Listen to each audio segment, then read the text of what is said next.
khi bạn xong bạn nhạt group nên chìm điệp xua xài chỉ mấy dương chụp kia này nông video TP ông pi cầm thiอาชีพកម្មនៅក្នុងស៊ុយដែលរៀបចំដោយក្រុមការងាររបស់លោកគ្រូឡុងបូរ៉ាតែម្ដងបាទការពីវីដេអូទី1នេះគឺយើងនិយាយអំពី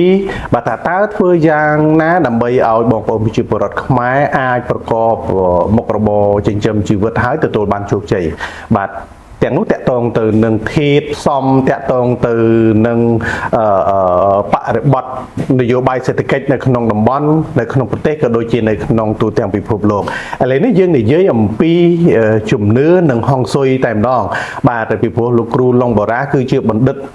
ផ្នែកហុងស៊ុយដែលទទួលបានចំណាត់ថ្នាក់ល្អពីបរទេសហើយមានសញ្ញាបត្រច្រើនទៀតហើយលោកមានការស្រាវជ្រាវទាំងកិច្ចការងារហុងស៊ុយកិច្ចការងារអាជីវកម្មដូច្នេះខ្ញុំបាទសូមអនុញ្ញាតជួបជាមួយនឹងលោកបណ្ឌិតឡុងបូរ៉ាបន្តបាទ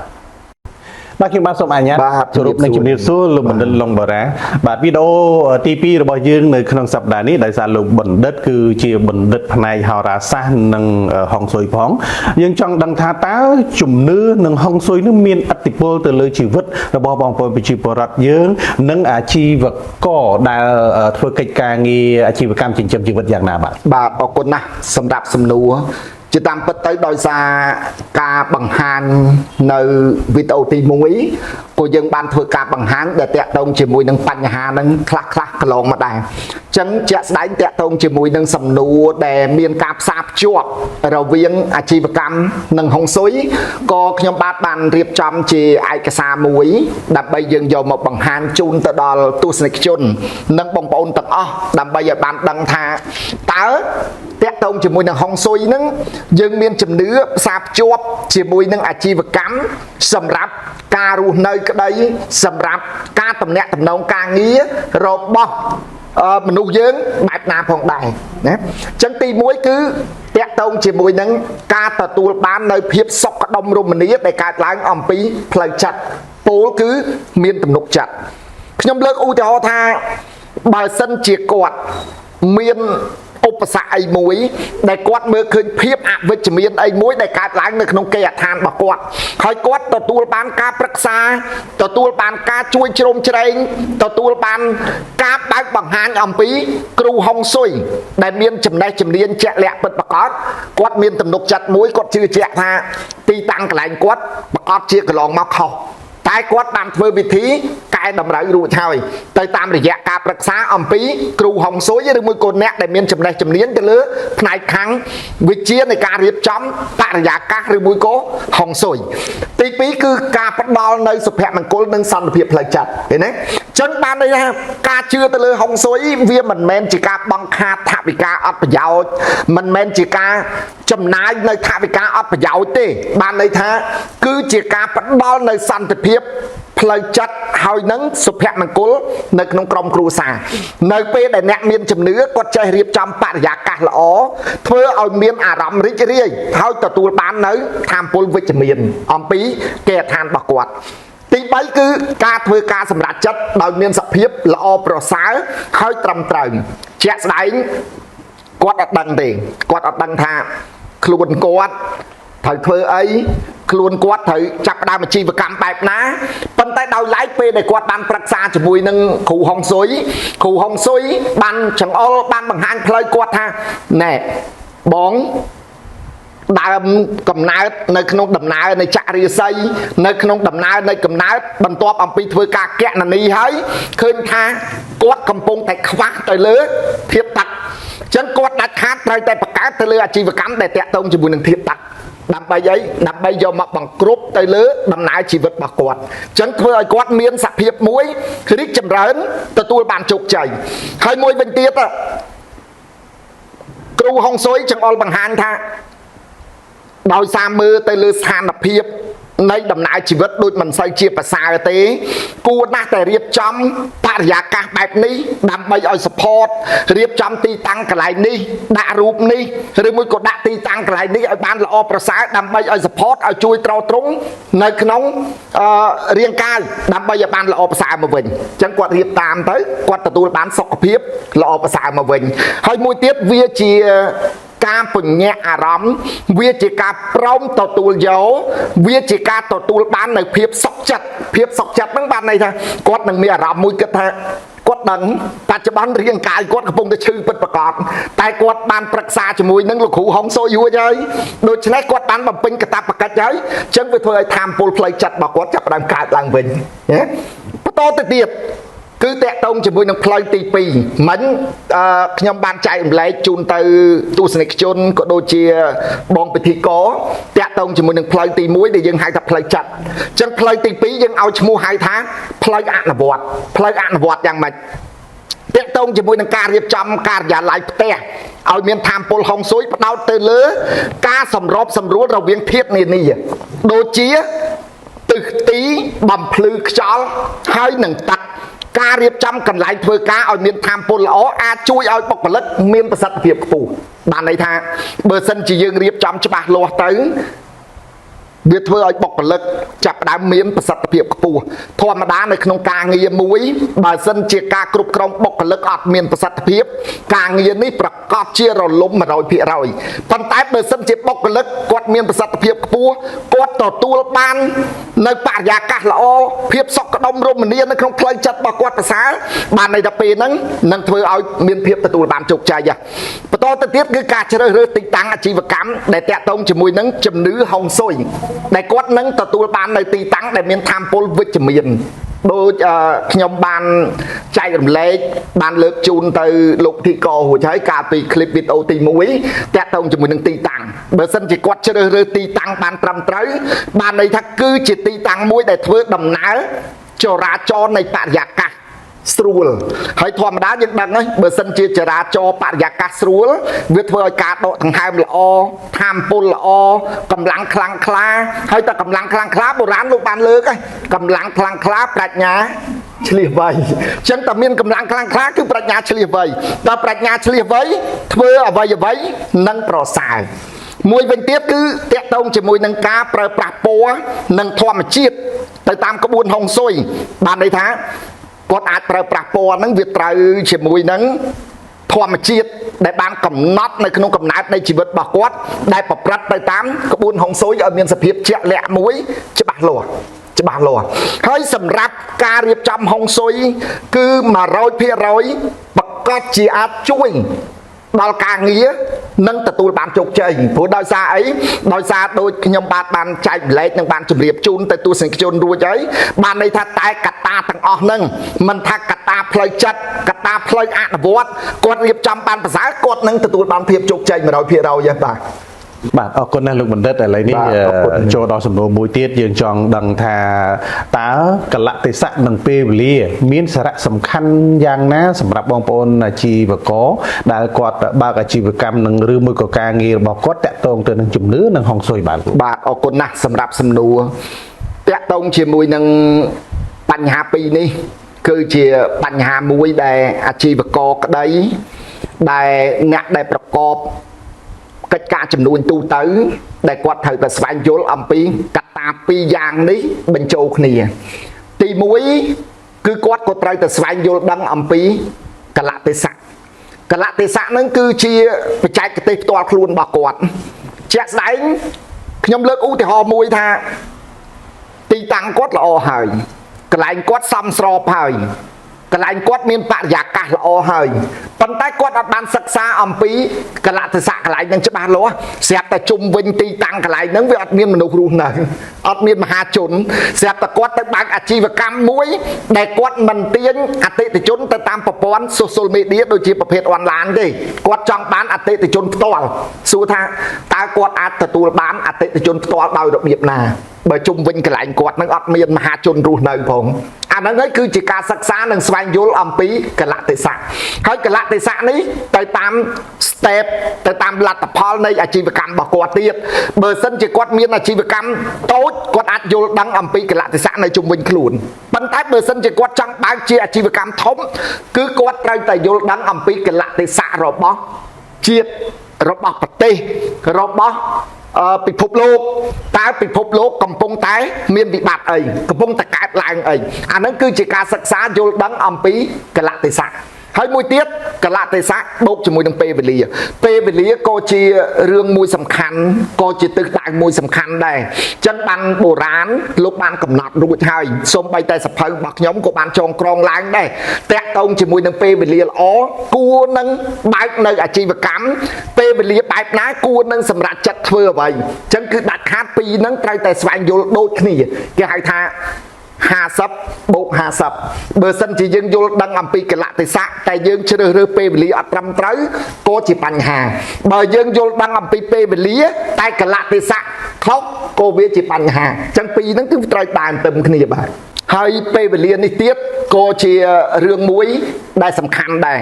មិនថាក្បួនតាក់ទងជាមួយនឹងហុងស៊ុយក្តីក្បួនតាក់ទងជាមួយនឹងប្រពៃណីទំនៀមទម្លាប់ខ្មែរក្តីគឺសុទ្ធតែជារឿងមួយសំខាន់អញ្ចឹងជាក់ស្ដែងដូចជាខ្ញុំបាទលើកឧទាហរណ៍មួយជូនទៅទស្សនិកជនជាក់ស្ដែងនៅក្នុងក្បួនហុងស៊ុយគេមានពេលវេលានិងម៉ោងរបស់គេច្បាស់លាស់អញ្ចឹងឧទាហរណ៍ថាមនុស្សម្នាក់គាត់កើតនៅក្នុងឆ្នាំឆ្លូវស្រាប់តែគាត់ចង់ជ្រើសរើសថ្ងៃល្អដើម្បីធ្វើអ្វីមួយឲ្យទទួលបានអត្ថប្រយោជន៍ធ្វើអ្វីមួយឲ្យទទួលបានភាពរីកចម្រើនអញ្ចឹងបានន័យថាគាត់ត្រូវតែជ្រើសរើសពេលវេលាថ្ងៃល្អសម្រាប់ខ្លួនគាត់ដូចជាការតាំងនៅពិធីសូត្រមន្តការតាំងនៅពិធីបរិច្ឆេទផ្សេងអញ្ចឹងគឺគាត់ត្រូវតែជ្រើសរើសឲ្យបានជាក់លាក់ទី1គឺសំដៅទៅលើថ្ងៃដោយគាត់ឆ្នាំឆ្លូវអញ្ចឹងទៅគាត់អាចជ្រើសរើសដូចជាថ្ងៃច័ន្ទហើយនិងថ្ងៃសុក្រអីអញ្ចឹងទៅសម្រាប់តាំងនៅពិធីបរិច្ឆេទអញ្ចឹងទៅហើយមួយទៀតគឺតាក់ទងជាមួយនឹងម៉ោងបានន័យថាសូម្បីតែម៉ោងហ្នឹងក៏មានម៉ោងរវាងឆ្នាំនីមួយដែរបើយើងនិយាយតាមក្បួនហុងស៊ុយព្រោះជាក់ស្ដែងនៅក្នុងក្បួនហុងស៊ុយបានធ្វើការចែកម៉ោងទាំង12ដូចឆ្នាំទាំង12អញ្ចឹងមានម៉ោងជូតម៉ោងឆ្លូវម៉ោងខាលម៉ោងថោះអីអញ្ចឹងទៅអញ្ចឹង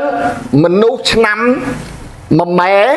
គាត់មិនគួរប្រើប្រាស់វិធីនៅក្នុងម៉ោងឆ្លូវទេព្រោះដោយសារមួយម៉ែហើយនឹងឆ្លូវឆុងគ្នាមនុស្សឆ្នាំខាលគាត់មិនគួរប្រើប្រាស់ម៉ោងវោកទេឃើញទេ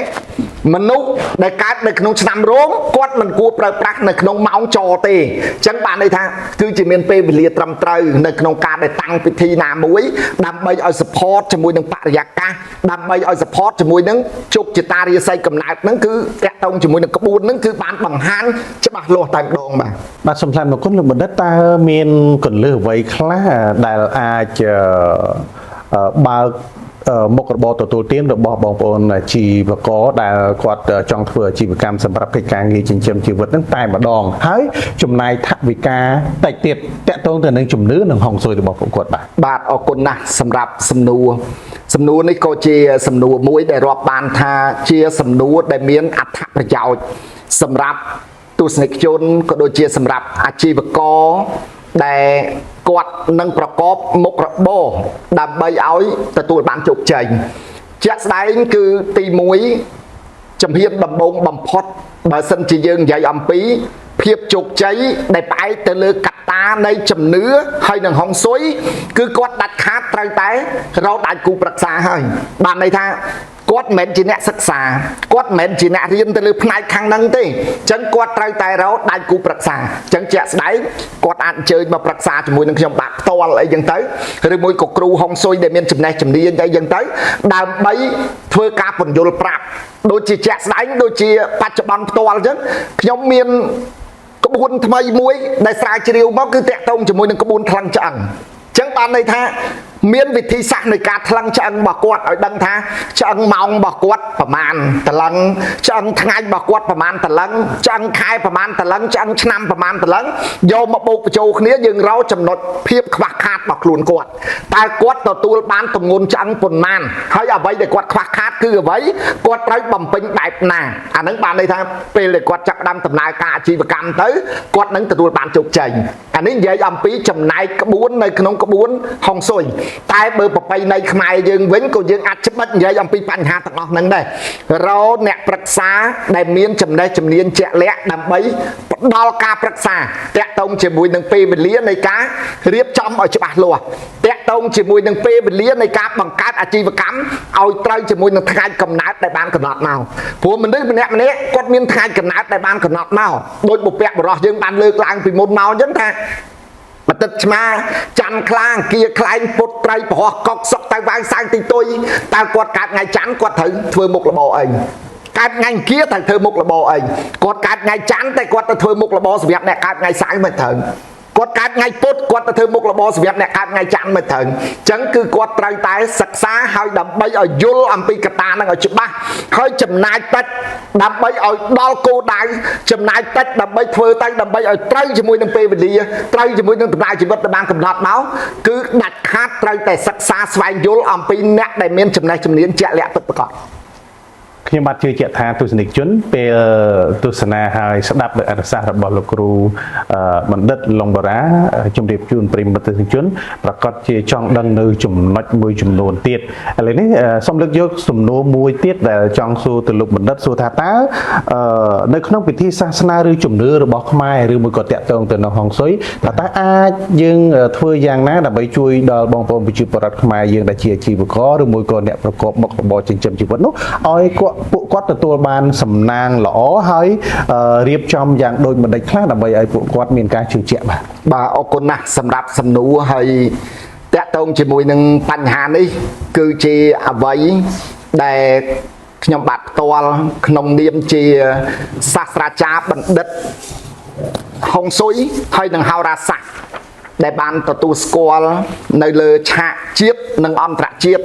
ដែលកំពុងនឹងធ្វើការរៀបចំជាមួយនឹងបញ្ហាទាំងអស់នឹងផងដែរដោយសារអីដោយសារយើងដឹងហើយនៅក្នុងបញ្ហាពេលបច្ចុប្បន្ននេះគឺវិបត្តិសេដ្ឋកិច្ចជាសកលគឺកំពុងតែកើតឡើងហើយមនុស្សប្រកបជា stress ដែលយើងហៅថាមនុស្សភាគច្រើន